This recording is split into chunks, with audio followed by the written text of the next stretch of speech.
Hello, everybody. My name is Brianna Brooks. I am a graduate student at Concordia University at Irvin, where I am earning my degree in educational leadership. One of my courses is called Servant Leadership. Here is my presentation on the servant leader skills analysis from the research that I've developed in the last few weeks. We often see the word leader or leadership when we're discussing operations and systems within education or any type of business or corporation. As we know, leaders are required to drive or push the mission and the vision. Essentially, Robert K. Greenleaf explains the servant leader is a servant first. It begins with the natural feeling that one wants to serve as opposed to wanting power, influence, fame, or wealth. The faculty in Concordia's School of Education have identified the following 6 fundamental skills utilized by a servant leader.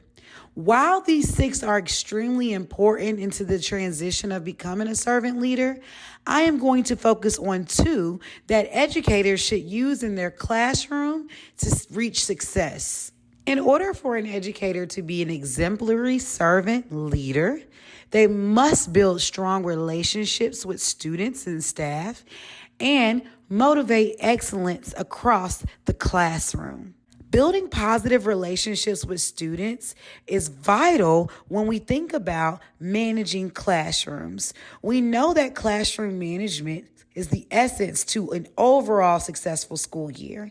And the Ultimate Student Teaching Guide shares, the goal of education in the United States is to prepare children to be productive citizens in our society. As a practice, schools push mastering curriculum concepts and social relationships as a means to achieving that goal. Thus, classroom management truly plays an integral part of the infrastructure of the entire United States. If you can't manage a classroom, then your students can't master learning. In order to build that strong relationship and maintain an effective classroom management system, students must trust you. If students don't trust you, students will not work hard for you. Students need to feel your dedication to service, and students deserve to know your agency is rooted in love. To enhance this love and the relationship building, it's important to know that your students admire family connections. The student has a relationship with their families and feel instant connections when they see the partnership between teachers and the family members. An easy way to implement these strategies into your classroom: photograph and video record student success stories. Maybe support your students in their youth sports team games on the weekends or practices. You could also seek parent interest and connect through them outside of the school. Perhaps you could start group chats between blended families or all families to promote togetherness, or host events like a brunch party or a fall festival in your classroom that's strictly dedicated for the families of your students. And it's always important to be consistent, as families will appreciate the dedication and the support that you have for their student and the connection with the family. Here's an example of how I do this for my classroom. When my students take their exit tickets, cool downs, or assessments, I take pictures of their assessment and I upload it to Class Dojo for families to see. I also add an inspirational comment to show that students are encouraged by their teacher. I also like to create videos and vlogs to post on Class Dojo for families to see how I promote this excellence. And it's also important to name that students appreciate authenticity. The student has a relationship with their families and feel instant connection when they see the partnership between the teacher and the family. So, here are different things that you can help Build an authentic, relatable relationship with your students and your families. We all know TikTok is very popular right now, and a lot of parents are aware and students are aware. So perhaps you could film a TikTok with your student or the family and share it with the parent to show togetherness and connection. You can always decorate your classroom with visuals that interest the student, whether it's a TikTok logo or a Fortnite logo or maybe Roblox. You can always play cultural music during transitions or group work to show relevance and competence.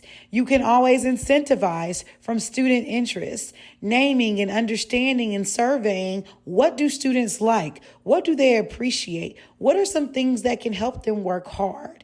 You can be vulnerable and share your truths so students can see that you're human as well. And of course, be consistent because students are going to recognize when you're wearing a mask, when you're being fake, or when you're being real. It's also important that teachers and educators take advantage of the small moments to help build that rapport and build positive relationships between students and the teacher. Joshua Libbon said, "The primary joy of life is acceptance, approval, the sense of appreciation, and companionship of our human comrades. Many men do not understand that the need for fellowship is really as deep as the need for food, and so they go through life accepting many substitutes for genuine, warm, simple." In order to balance relationships, educators must balance how they display and visualize discipline and praise in order to reinforce positive rapport. The synonyms commonly used in academia are affirmation, appreciation, and recognition. Will have a positive impact on worker morale, quality of work, and productivity. That reconciliation, not confrontation, in leader-follower relations will help to create the needed sense of mutual respect, dignity, and unconditional concern for one another as humans. This is the perfect segue into the next skill that I would like to focus on, which includes motivating excellence. It's important to name that we have high expectations for students.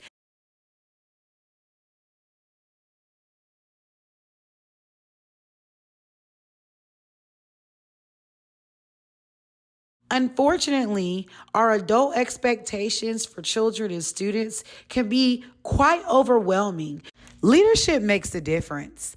That difference can be negative or positive, but it does make a difference. Leadership has an impact on people's commitment, their desire to stay or leave, their willingness to put forth more discretionary effort, and their inclination to make personal initiative and responsibility. To push this level of excellence, we have to nurture students by meeting them where they are. We have to integrate systems and routines to enhance confidence, and we have to express the importance of students' value in school. You have to give students these opportunities to motivate themselves to be excellent. And you do that by nurturing them in culturally responsive ways from the positive relationships that you built. An educator also must understand that this motivation is 100% mental. They need to use their senses to understand that they need to be excellent in what they do. Teachers must create opportunities for community success. Ways that you can do this is by assigning peer teachers to enhance engagement, communication, and independence skills. You can also meet students where they are by creating relevant learning opportunities. Here's a video I like to share because my students love competing. So sometimes I have them do their iExcel, which is a math application where they can get on their Chromebook and compete with other peers to reach math goals. In order for an educator to be an effective, exemplary servant leader, they must build positive relationships with students through trust, family connections, authentic, relatable actions, balance, and displaying love. The educator must also motivate excellence by being realistic and nurturing and meeting the students where they are through different systems and routines or games and competitions to enhance the learning environment. I hope you enjoyed.